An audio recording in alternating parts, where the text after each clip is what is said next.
자, 조합 보겠습니다. 조합. 자, 사업 시행자에서 여러분들 제일 중요한 게 조합입니다. 시험에서 가장 많이 출제가 되고 있고, 이 도시개발법상의 조합은 여러분들 정비법 조합하고 거의 한 70%가 똑같거든요. 그래서 개발법 조합을 잘 배우고 나면 정비법 조합을 또 쉽게 공부할 수 있습니다. 조합이 우리 공부 통틀어 3번 나오죠. 그죠?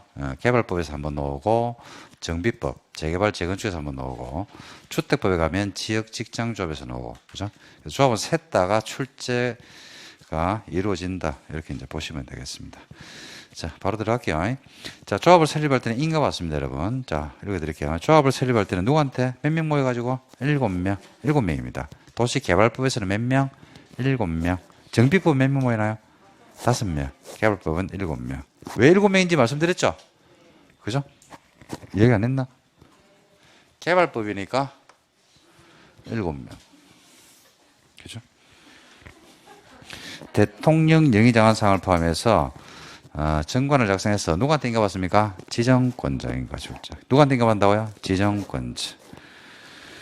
인가받은 사항을 변경할 때도 변경 인가를 받는 게 원칙이죠. 단 경미한 사항을 변경할 때는 뭐 할 수 있다? 신고하면 됩니다. 인가는 아니고 경미한 사항일 때는 한 단계 떨어뜨리죠. 그죠? 절차를. 자, 뭐가 경미한 건지가 나옵니다. 첫 번째, 주된 사무소 소재지를 바꿉니다. 주된 사무소 소재지를 바꾸는 게 중요한 건 아니죠. 사무소 소재지가 뭐 수시로 옮겨 다닐 수 있잖아요. 그죠? 그 다음에 공고 방법을 바꿀 때 공고하는 방법. 공고를 안 하는 게 아니고 공고하는 방법을, 그죠? A 시문에서 B 시문으로 바꿔봅니다. 그게 중요한 거 아니잖아요. 그죠? 그래서 이런 경우에는 변경의 인가를 받는 게 아니고 뭐 하면 된다? 신고하면 돼요. 자, 동의요건 나오네요. 조합 설립 인가를 신청하려면 해당 도시개발구역 안에서 줄작 면적 3분의 2, 소유총수 2분의 1 동의를 받는데, 요 면적을 계산할 때 여러분 동의요건이 면적 3분의 2와 소유총수 2분의 1이면요 개발계획을 환지 방식으로 할 때 면적 3분의 2, 소유총수 2분의 1 똑같죠? 그때 면적을 계산할 때 국 공유지를 포함했나요? 제외했나요? 제외했죠. 공유일 때는 1명, 구분 소유자는 각각. 기억나십니까? 그거 똑같습니다. 그죠? 그래서 동의서 산정 방법은 나오죠. 그죠? 읽어만 드릴게요. 자, 1번. 국 공유지는 뭐 한다고요? 포함한다. 여러 명이 공유하면 대표자 1명, 구분 소유자는 각각. 그 다음에 3번에 도시개발구역 지정을 위한 공람공고를 위해, 공람공고 우리 앞에서 네모 쳤죠? 그죠? 공람공고가 됐단 말이 무슨 말입니까? 그렇죠. 외부로 알려졌다 이 말입니다. 다 알게 됐다는 얘기죠. 집합건물 소유 및 관리하는 법률에 따라서 구분 소유권을 분할해서 소유자가 증가하는 경우 있죠. 증가된 사람은 사람 취급했다 안 했다? 안 했다. 공람공고가 되기 전 소유자 수를 기준으로 계산합니다. 동의할 때 누구한테 먼저 동의를 받으라고 했어요? 사유 토지한테 먼저 동의를 받죠. 미달할 때는 누구한테 간다? 국공유지 관리청한테 갑니다. 동의를 했다가 동의를 처리할 수 있다 없다? 있다. 그럼 어디서 빼버린다? 동의자 수에서 빼버리죠. 똑같죠? 그 다음에 3번에 동의하거나 동의를 처리할 때 국토교통부 영의정하는 동의서나 철회서를 제출해야 되고, 공유 토지의 대표 소유자는 공유자 인감을 찍은 대표자 지정 동의서와 인감 증명서를 첨부해서 제출하면 됩니다. 동의한 자로부터 토지를 취득한 사람은 뭐 한 것으로 본다? 앞 사람이 동의했어요. 그걸 팔았죠. 그러면 그 매입한 사람도 뭐 한 것으로 본다? 동의한 것으로 본다. 다만 취득한 자가 아직 조합 설립 인가 신청 전이죠. 확정되기 전이죠. 그럼 동의를 처리할 수 있다. 처리할 수 있다. 그럼 어디서 빼버린다? 동의자 수에서 빼버리겠죠. 그죠? 이렇게 정리하시면 됩니다. 다 배운 거라서 확인만 했습니다. 시험은 동의요건 계산법은요, 여기서 나올지 개발 계획에서 출제할지 저도 모르겠네요.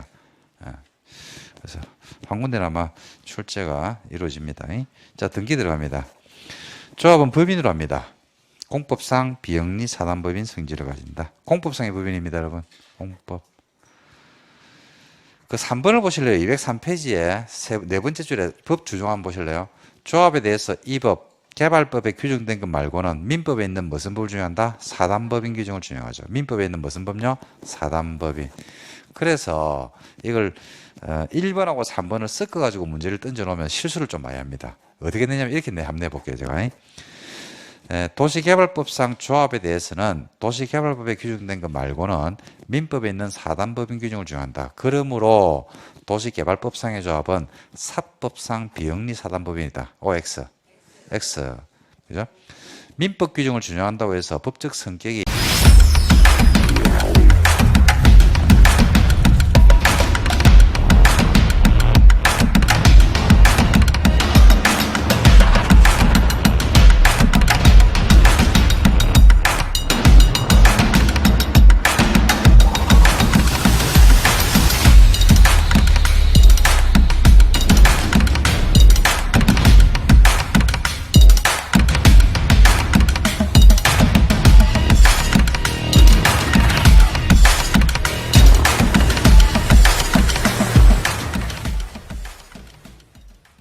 사법으로 바뀌는 것은 아니다 이 말입니다. 그죠? 법적 성격은 공법. 지금 무슨 시간이에요? 그렇지, 그죠? 공법이 좋아, 사법이 좋아.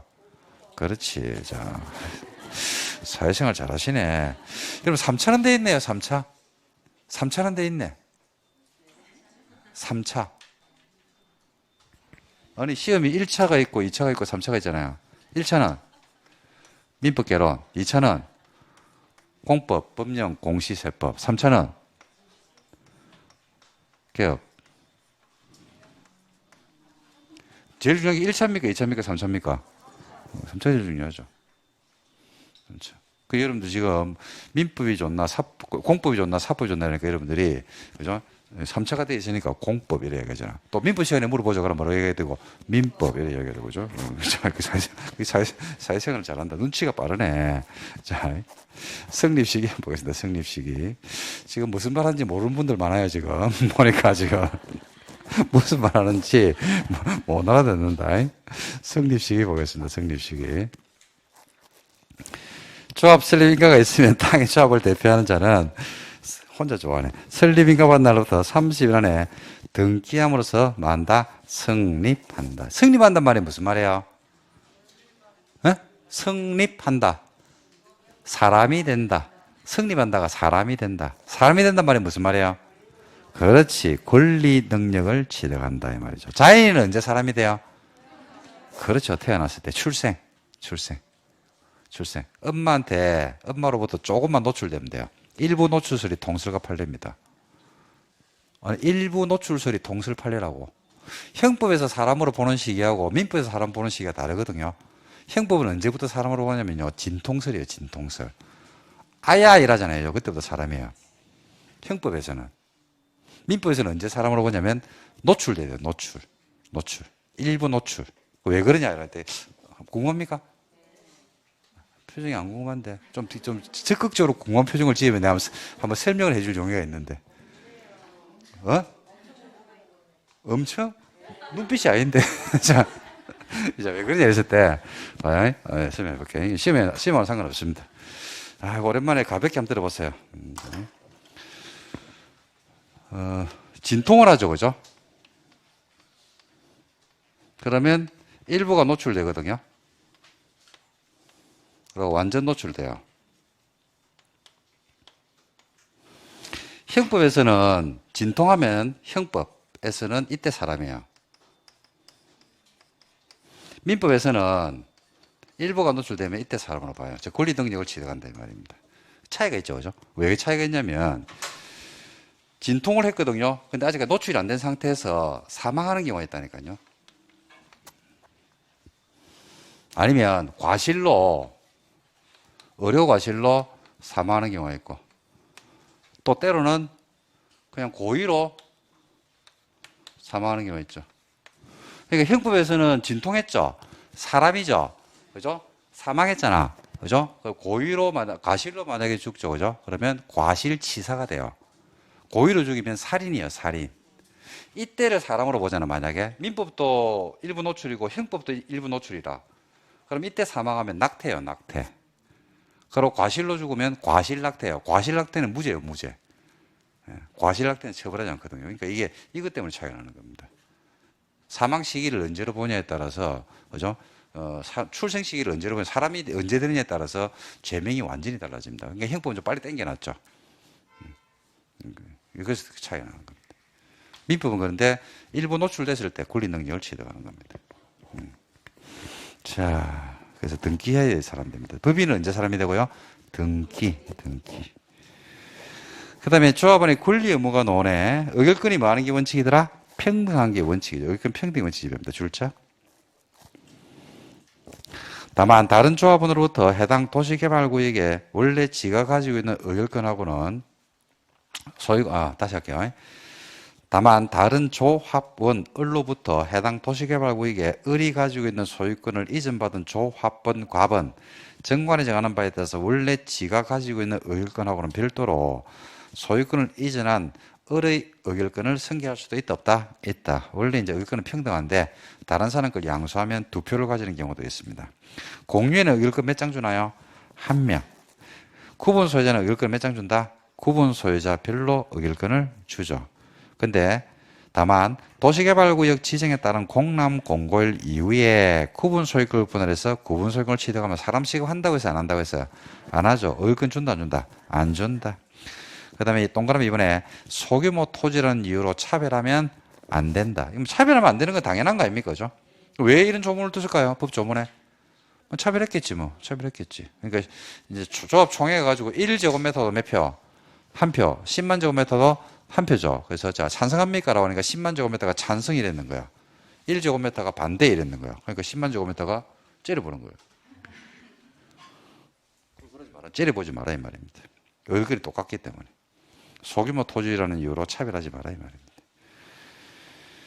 그 다음에 조합원이 누구냐? 조합원은 누가 됩니까? 토지 소유자입니다. 누구라고요? 토지 소유자. 조합 설립에 아까 면적 3분의 2와 소유 총수 2분의 1 동의를 받았죠. 조합 설립에 반대한 사람이 조합원이 될까 안 될까? 네? 되죠. 토지를 가지고 있으니까. 미성년자가 조합원이 될 수 있다. 뭘 가지고 있으면? 토지를 가지고 있으면. 됐습니까? 자, 그러니까 그 찬성한 소유자, 성년인 소유자 이런 말 없잖아요. 그죠? 토지를 가지고 있으면 다 됩니다. 사형 선고를 받아도 조합원이 될 수 있다. 그죠? 뭘 가지고 있으면? 그렇지, 그렇지. 임원, 조합장, 이사, 감사를 둡니다. 임원은 조합원이어야 됩니다. 줄짝. 당연한 이야기 아닙니까? 임원이 조합원이어야지. 정관이 정하는 바에 따라서 어디에 선출합니까? 총회에서 선임합니다. 임원 겸직. 임원은 다른 임직원을 겸직하면 돼, 안 돼? 안 돼. 예. 겸직하면 안 돼요. 예. 직무 전념을 해야 되거든요. 겸직 이것저것 하면 안 됩니다. 같은 목적의 사업을 하는 다른 임직원을 겸직하면 된다, 안 된다? 안 됩니다. 임원의 결격 사유. 다음 하나에 해당하는 자는 임원이 될 수 없다. 임원으로 선임되자가 결격사에 해당됐죠. 그 다음 날부터 자격을 상실한다. 다음 날 동그라미 자격 상실. 다음 날부터 자격 상실입니다. 자, 1. 행위 능력이 제한되어 있네요. 미성년, 비성년, 비안정 후견인. 경제적 무능력자네요. 파산자. 3. 권고 이상의 형의 선고를 받고 집행 종료, 면제. 몇 년이? 2년이 지나지 아니한 자. 집행유예 기간 중에 있죠. 4가지. 꼭 기억하셔야 됩니다. 이거. 요거 정비법, 주택법 여러 군데서 먹습니다. 이 4개는요. 여러분들 법령에 아마 나올 것 같고 우리가 일반적인 사회생활 할 때 공적인 자리에 이 4개 사유에 해당하면 취임을 못하게 막아줍니다. 아파트 동대표 있죠. 동대표도 못 나갑니다. 이 4가지 사유에 해당하는 사람은 4개. 그렇죠? 꼭 여러 군데 써먹을 겁니다. 이거. 그래서 4개 공통사유입니다. 공통사유. 자, 뭐가 안 된다고요? 임원이 안 되죠. 자, 조합원의 임원의 직무. 조합장은 조합을 대표합니다. 사무를 총괄하죠. 총회 대의원의 의장이 됩니다. 이사는 조합장을 보좌하면서 사무를 분장합니다. 감사는 회계감사를 하겠죠. 4번에 줄짝 조합장이나 이사가 자기를 위해서 조합하고 계약이나 소송을 하죠. 그러면 본인 개인 스스로를 위해서 조합하고 소송을 합니다. 그러면 누구한테 유리하게 할까요? 개인한테 유리하게 하겠죠. 그러니까 그때는 조합을 대표하면 안 되겠죠. 그때는 누가 조합을 대표한다? 감사가 조합을 대표합니다. 누가 한다고요? 감사. 총회는 최고의 의사결정기구죠. 총회는 다음 사항은 총회 의결을 거쳐합니다. 쭉 넣어줘. 참고하시면 되고요. 자, 대의원에 들어갑니다. 대의원에는 조합원수가 몇 명 이상이면 50인 이상 줄짝. 대의원에 50인 이상. 대의원회를 두어야 한다, 둘 수 있다. 둘 수 있다, 줄짝. 조합원수가 몇 명 이상이면 50명. 대의원회는 둘 수 있습니다. 대의원의 숫자. 의결권 가진 조합원 총수 얼마로 한다? 100분의 10. 정관이 정하는 바에 따라서 선출하면 됩니다. 총회에서. 그 다음에 총회 권한을 갖다 대의원회니까 누가 할 일을 대신할까요? 총회가 할 일을 대신합니다. 대의원회는 총회 의결사항 중 다음 사항을 제외한 줄작 총회 권한을 대행할 수 있다. 다음 사항을 제외한 줄 쳤나요? 자, 그래서 거다가 좋아요. 다음 사항을 제외한 했죠. 제외한에다 줄 쳤죠. 줄 친 다음에 이걸 어디로 다음 사항이 뭐가 제외되냐면 밑에 박스입니다. 그 박스에다 끌어내리면 돼요. 요거는 빼고 총회가 할 일을 대신한다. 고로 그 박스에 있는 거는 대의원에서 대신하면 돼, 안 돼? 안 되죠. 이게 시험에 제일 많이 나왔습니다, 여러분. 자, 요거는 원리를 제가 좀 설명드릴 테니까 자, 한번 들어보실래요? 원리.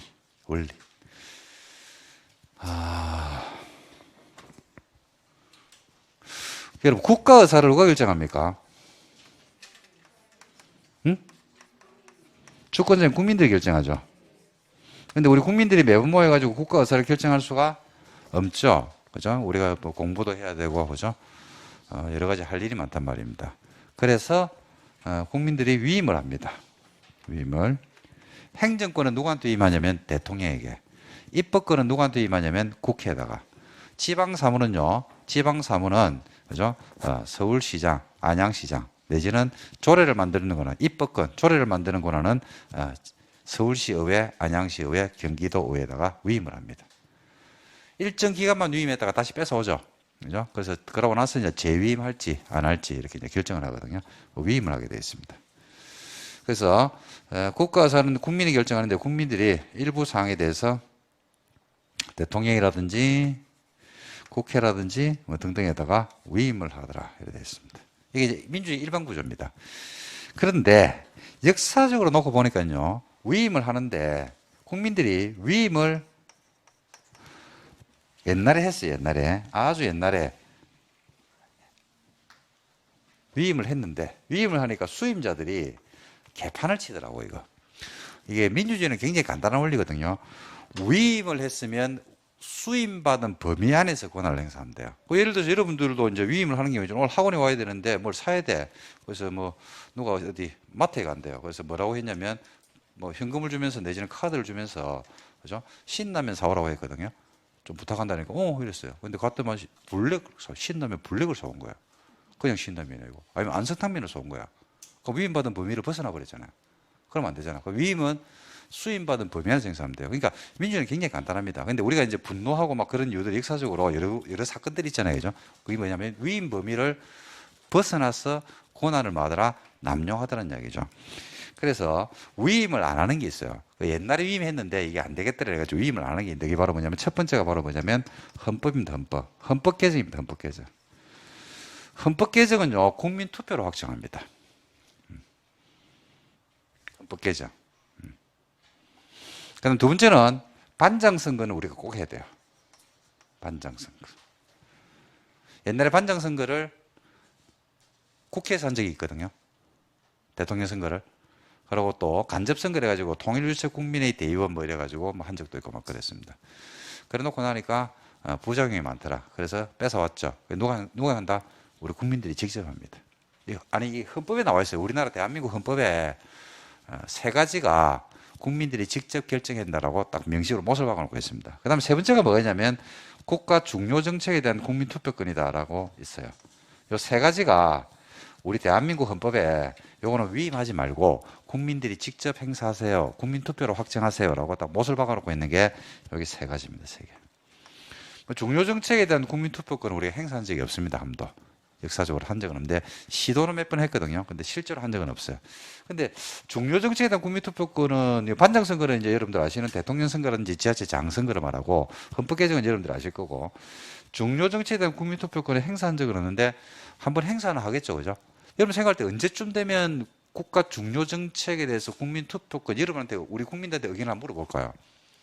수임자가 독단으로 결정하지 않고 와 이건 너무 중요한 건데 국민들 의사를 물어봐야 된다라고 하겠죠. 뭐 할 때 하면 할까요? 그렇죠. 통일할 때 하면 하겠죠. 통일할 때 물어봤는데 국민들이 과반수가 찬성을 안 해. 그럼 과반수가 국민들이 찬성하는데 어떻게 통일하노? 하면 안 되지. 그거는 또 하면 안 되잖아요. 그죠? 근데 과반수가 등기 찬성을 해. 그럼 또 하면 되는 거고. 그죠? 그래서 세 가지가 우리나라 헌법에 나와 있는 규정입니다. 제가 이 말씀을 왜 드리냐면요. 조합의 의사는 여러분 조합의 의사는 누가 결정해야 돼요? 조합원들이 결정해야 돼요. 어디에서? 조합총회에서. 총회에서 모여가 조합원들이 결정해야 돼요. 근데 조합원들이 매번 조합의 현안사항이 있을 때마다 총회를 소집해가지고 할 수가 있다, 없다? 없다, 안 되잖아, 그거. 매번 모이고 하노. 그죠? 그래서 총회에서 하는데, 그죠? 총회에서 하는 게 원칙은 맞는데 할 수가 없거든. 그래서 뭐 해놓고 있더라? 위임을 합니다. 총회에서. 위임을 하죠. 누구한테? 그게 대의원이 아닙니까? 대의원에. 그게 대의원이 아닙니까? 그러고 조합장한테 위임하잖아요. 월급 주고. 그죠? 그런데 조합원들이 결정을 해야 되는데